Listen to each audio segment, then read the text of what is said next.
harus segera move on.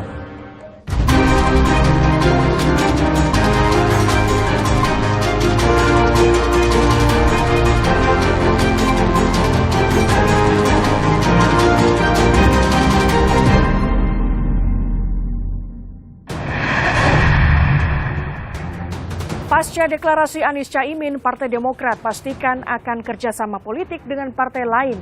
Kemanakah Demokrat berlabuh? Kasus judi online di Indonesia menjerat sejumlah selebgram. PPATK mencatat perputaran uang judi online mencapai triliunan rupiah. Sejumlah kota besar di Indonesia darurat sampah. Apa upaya pemerintah mengatasi persoalan sampah yang tak kunjung usai?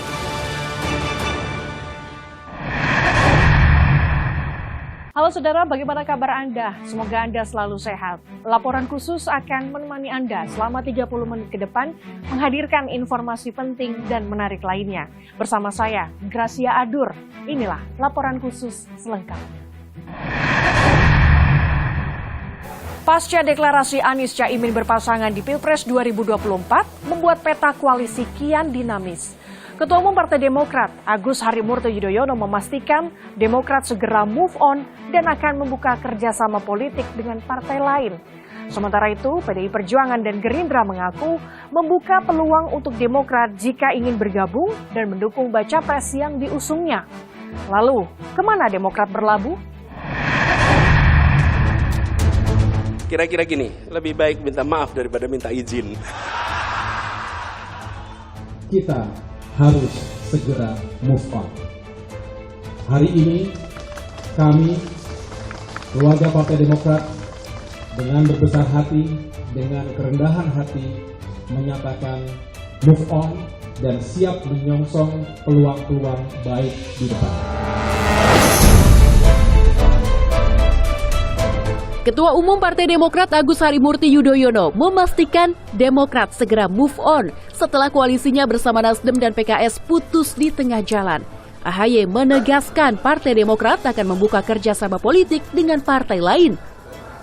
Saya mengucapkan selamat kepada Bapak Anies Rashid Baswedan dan Bapak Muhaimin Iskandar yang baru saja mendeklarasikan sebagai pasangan calon presiden dan calon wakil presiden 2024 ke depan.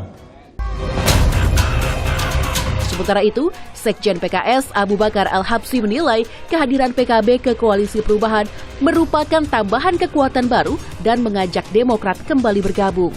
PKS melihat kedatangan PKB kemarin adalah sebagai kekuatan baru, ya.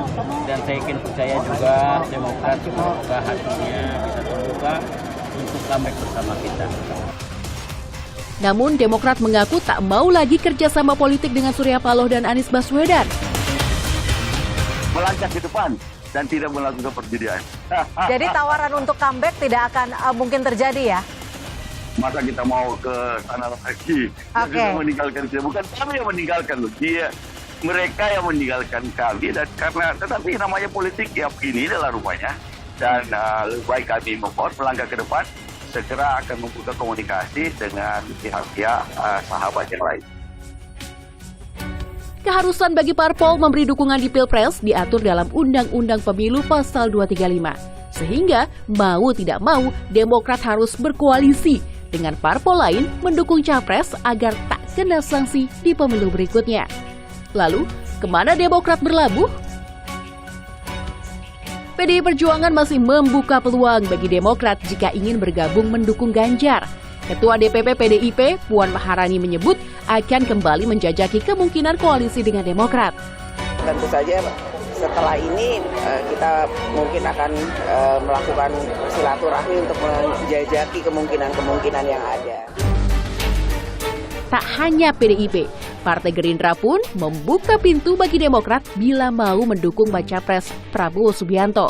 Demokrat komunikasinya akan diintensifkan dalam hari-hari ke depan, hari-hari ini. Kita membuka pintu kepada setiap orang, setiap kelompok, setiap organisasi, apalagi partai politik yang akan memberi dukungan kepada Pak Prabowo. Deklarasi Anies Caimin berpasangan di Pilpres 2024 memang membuat peta koalisi kian dinamis.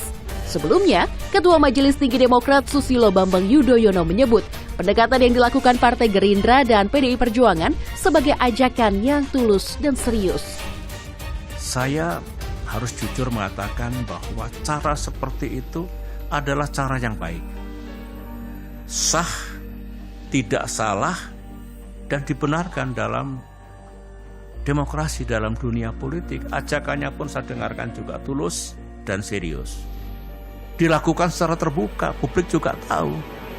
Ini kan baik untuk transparansi politik dibandingkan manuver bawah tanah yang penuh dengan misteri. Tak hanya membandingkan manuver yang dilakukan Partai Nasdem dan PKB dengan poros koalisi lain, Partai Demokrat pun merespons keras langkah mengejutkan deklarasi Anies Muhaimin. Demokrat menyebut Partai Nasdem pengkhianat. Ya, bagi kami ini tentu bagian dari pengkhianatan terhadap koalisi perubahan. Perseteruan politik Nasdem Demokrat bahkan hampir dibawa ke ranah hukum. Sebelumnya, Partai Nasdem berniat melaporkan SBY ke Bareskrim Polri karena tak setuju disebut pengkhianat. Namun, Bendahara Umum Partai Nasdem Ahmad Sahroni mengaku diperintah Ketua Umum Partai Nasdem Surya Paloh untuk tidak melaporkan Ketua Majelis Tinggi Partai Demokrat yang juga Presiden ke-6 Indonesia Susilo Bambang Yudhoyono. Tapi saya mesti klarifikasi, karena saya di dalam ruangan itu selama 2 jam menerima cerita tentang proses Pak SBY waktu 2004. Jadi gitu teman-teman, saya mengklarifikasi. Karena perintah Ketua Umum tidak boleh melaporkan, saya urungkan niat untuk tidak jadi melaporkan Pak SBY. Manuver tak terduga Nasdem PKB mengusung pasangan Anies Caimin jadi awal ramainya bursa cawapres Pilpres 2024. Kedekatan PKB dengan memilih kalangan Nahdlatul Ulama atau Nahdliyin yang mayoritas tersebar di Jawa Timur dinilai jadi harapan koalisi pengusung meningkatkan elektabilitas Anies Baswedan yang tertinggal dari 2 baca pres lain. Namun, benarkah Nahdliyin jadi lumbung suara PKB? Survei Litbang Kompas Mei 2023 lalu ternyata menunjukkan PDI Perjuangan dipilih mayoritas Nahdliyin dengan elektabilitas 22,6%. Disusul Gerindra dengan raihan 19,6%. Partai Demokrat 7,4%. PKB justru ada di urutan keempat pilihan kaum Nahdliyin dengan elektabilitas 7,4%, disusul Partai Golkar dengan 7,1%. Sementara itu, survei Litbang Kompas 27 Juli hingga 7 Agustus 2024 menunjukkan Muhaimin Iskandar meraih elektabilitas 0,4%. Jauh dibandingkan elektabilitas tokoh-tokoh lain yang digadang-gadang jadi bakal cawapres seperti Ridwan Kamil, Erick Thohir, Sandiaga Uno, Agus Harimurti Yudhoyono. Kini, publik menanti siapa bacawa pres untuk Ganjar Pranowo dan Prabowo Subianto. Akankah ada kejutan baru?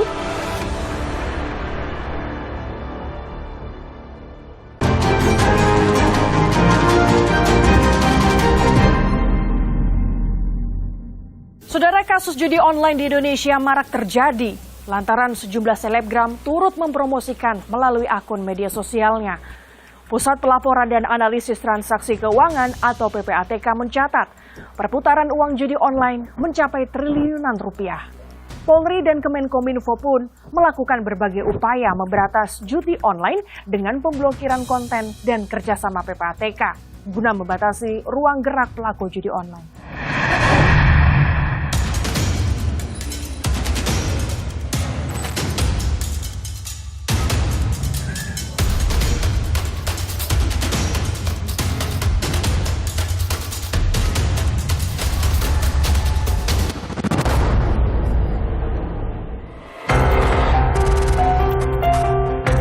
Indonesia darurat judi online.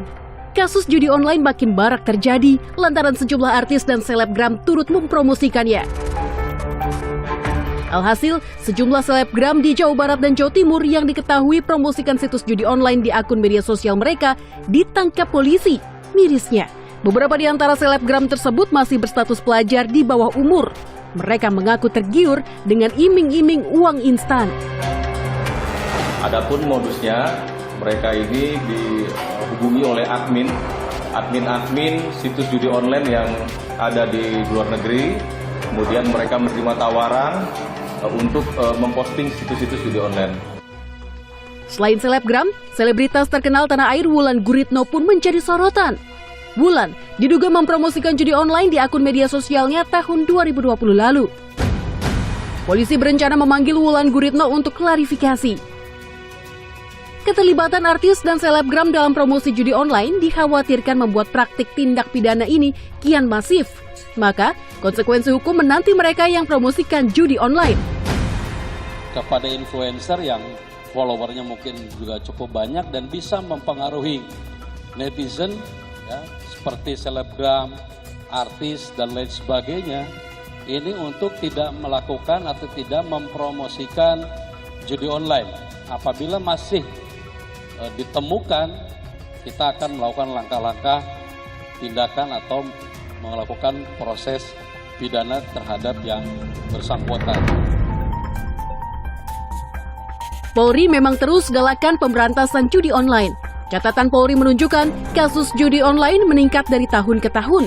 Bahkan tahun 2022 pengungkapan kasusnya meningkat 2 kali lipat. Selama tahun 2022 kita mengajukan sebanyak 401 pemblokiran. Kemudian di tahun 2023 ini meningkat menjadi 513. Kita juga melakukan pemblokiran terhadap rekening. Ya, jadi kita sasar semua, ini sudah jelas TPPU-nya ada. Padahal ancaman hukumannya tak main-main. Sesuai Kitab Undang-Undang Hukum Pidana dan Undang-Undang Informasi dan Transaksi Elektronik, pelaku praktik judi online terancam pidana maksimal 6 tahun penjara dan denda hingga 1 miliar rupiah. Tak hanya Polri, Kementerian Komunikasi dan Informatika juga lakukan upaya memberantas judi online. Pemblokiran konten dan kerjasama dengan PPATK dilakukan guna membatasi ruang gerak pelaku judi online. Pemerintah melakukan terus dalam hal ini Kominfo take down terhadap konten-konten judi online. Kominfo sudah menjalin kerjasama dengan PPATK untuk menutup atau memblokir rekening-rekening yang dipastikan menjadi rekening penampungan judi online ini. Kemenkominfo mencatat, jumlah konten judi online yang diblokir terus meningkat. Peningkatan drastis terjadi saat masa pandemi 2021 lalu, yakni mencapai lebih dari 200.000 konten. Sementara hingga bulan Juli 2023, Kemenkominfo telah memblokir lebih dari 160.000 konten judi online. Angka ini telah melampaui total konten judi online yang diblokir pemerintah pada tahun lalu. Secara keseluruhan, lebih dari 800.000 konten judi online diblokir selama 5 tahun terakhir. Ironisnya, meski penindakan gencar dilakukan, praktik judi online terus berjalan ditandai dengan perputaran uang yang fantastis hingga triliunan rupiah. Pusat Pelaporan dan Analisis Transaksi Keuangan PPATK mencatat, jumlah perputaran uang dalam judi online telah mencapai angka 81 triliun rupiah. Padahal, tahun 2017 lalu, nilai perputaran uang atas praktik ini hanya mencapai 2 triliun rupiah. Menteri Komunikasi dan Informatika Budi Aristiadi sempat mengungkap perputaran uang dalam satu aplikasi judi online saja ditaksir mencapai 2 triliun rupiah per bulan. Judi online bak lingkaran setan. Peluang menang diciptakan, padahal 90% uang masuk kantong bandar. Berdasarkan algoritma, jadi di judi online itu persentase yang kalah itu 90%, yang menang 10%. Oh iya. Jadi 10%, itu mengharapkan keuntungan dari yang 10% menjadi yang 10%. Tapi 90% orang akan loss, dan itu udah didesain. Karena begini, kalau kalah terus ya pasti nggak laku dong. Tak heran, kerugian masyarakat akibat judi online dapat mencapai sekitar 27 triliun rupiah hanya dari satu aplikasi saja. Ahli Hukum Pidana Universitas Jenderal Sudirman Hipnu Nugroho menilai judi online ibarat satu sistem yang dapat menarik masyarakat dengan iming-iming keuntungan besar. Judi ini menjadikan berpikir orang itu lemah. Karena berpikir mengharap untuk mendapatkan sesuatu yang besar. Padahal tidak terjadi. Apalagi dengan konsep suatu sistem yang baik, ada dengan selebritas dan sebagainya, orang tertarik. Riset Asosiasi Penyelenggara Jasa Internet Indonesia atau APJI menunjukkan lebih dari 65% warga Indonesia belum mengetahui judi online. Alhasil, mereka terjebak di dalamnya. Risiko kecanduan yang dapat mengakibatkan depresi hingga terjerumus dalam tindak kriminal mengintai. Ketika sudah kecanduan, kemudian secara finansial atau perekonomian atau keuangan habis, ini juga berdampak kepada stres, depresi, cemas, dan bahkan bisa melakukan tindak pidana atau tindak kriminal lainnya.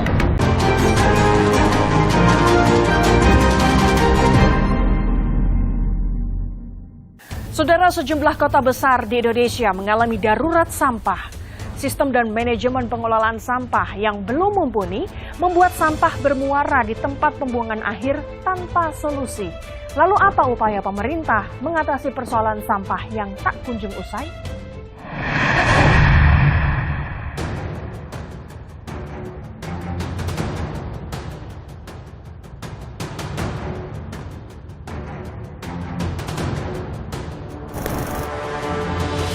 Sejumlah kota besar di Indonesia darurat sampah.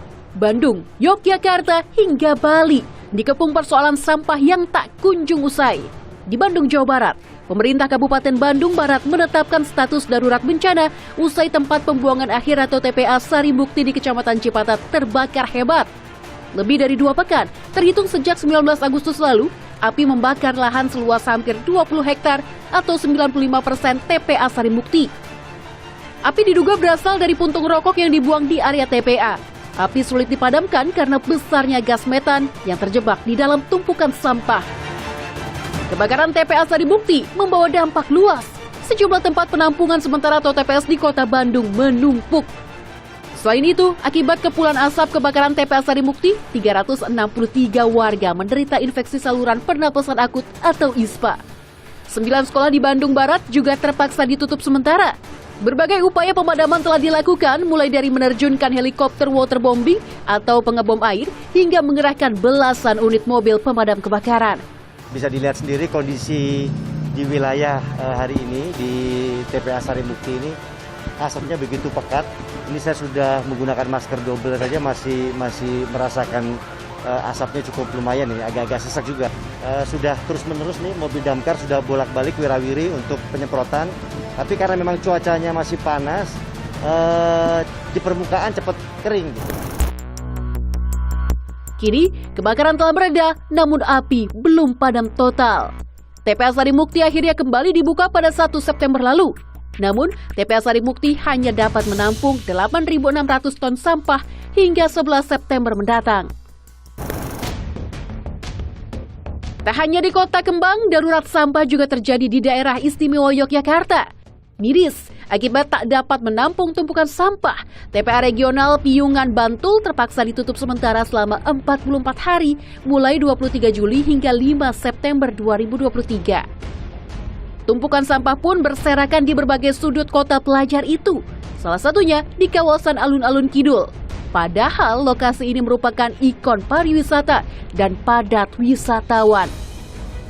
Gubernur Daerah Istimewa Yogyakarta Sri Sultan Hamengkubuwono X menyatakan tengah mencari calon investor untuk mendaur ulang sampah agar tak lagi terjadi penumpukan.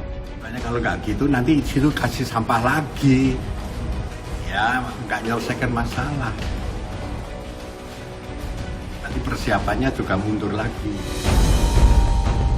Sementara itu, Ombudsman Republik Indonesia mengatakan pemerintah daerah istimewa Yogyakarta harus mencari solusi lokasi pembuangan sampah warga. Harus ada cari jalan keluarnya bagaimana. Nah ini juga yang tadi kan dibilang, apapun juga kondisi masyarakat terutama itu juga diutamakan. Tapi kalaupun ada kendala, tolong dijelaskan. Jangan cuma bilang tutup, tapi nggak jelaskan. Masyarakat adalah, ya kami juga tetap akan melakukan kajian lebih dalam karena sebenarnya tahun 2018-2019 Ombudsman sudah membuat kajian yang ternyata tidak ditindaklanjuti juga oleh Pemprov DIY.